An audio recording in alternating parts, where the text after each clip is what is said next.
Okay, so I did my Hotspot video on the MS-13 gang, which actually originated in Los Angeles. It's comprised of mostly Central Americans and people of Salvadoran descent. The common misconception is that the gang originated in El Salvador, which is actually not true. It started in Los Angeles and eventually spread truly worldwide. As you can see in this map, the majority of the gang is centered in California, Mexico, and some Central American countries, El Salvador included. But as you can also see, there have been some branches that spread as far as Spain and even to our neck of the woods up in Massachusetts. There are a couple of branches currently that exist in Massachusetts. Also, in some states that you probably wouldn't expect gang activity to be so prevalent, including, let's say, Virginia and Kentucky. Um, so as we continue, you see that the gang is branched out across the United States.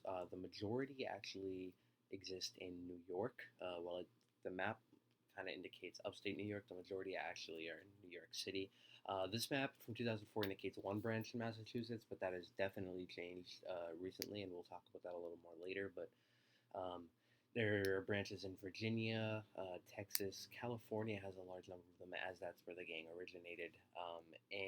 So, as you can see in this figure from 2005 to 2007, the 26% of the arrests, according to the U.S. Immigration and Customs Enforcement, that were gang related can be attributed to MS-13, just kind of quantifying their significance in terms of gang violence in the country.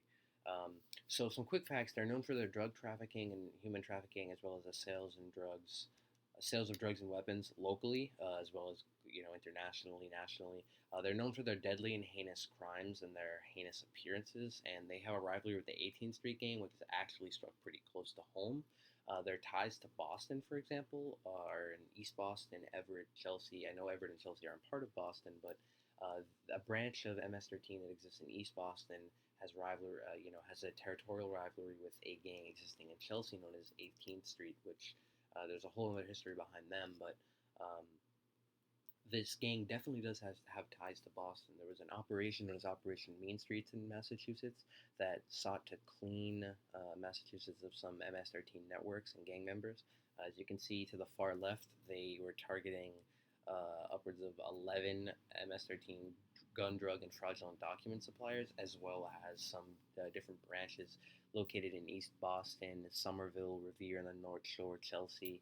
So you can definitely see that there are a lot of different people existing in local areas that most people probably don't even realize exist, and a lot of local community members have complained about these things, complained about how they make the community less safe. But one factor that gets brought up most commonly is the impact on youth, um, and local youth, especially in densely populated areas where you might be hanging out with the wrong people, are definitely susceptible to gang recruiting and gang activity and gang violence. Just recently, this last year, two teenagers from East Boston of Salvadoran descent were murdered and confirmed to have had gang ties, or have hung around with people that had gang ties. Two kids that had their whole lives in front of them that got swept up with the wrong crowd, and that's just kind of how it happens. And that's an impact that a lot of people do realize and do take action on. But teenagers at schools like East Boston High School and Chelsea High School are susceptible to recruiting, and they get caught up in the wrong crowd.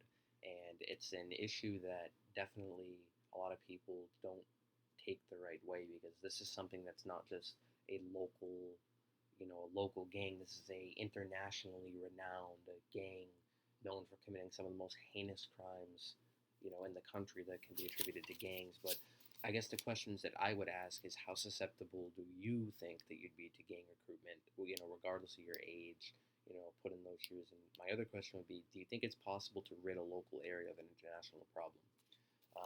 While this is definitely an international problem of a larger scale, it can be considered an international problem because it can be scaled down to different levels, but a lot of people take for granted the fact that this is a problem that impacts people globally, and it's definitely something that needs to be taken care of today.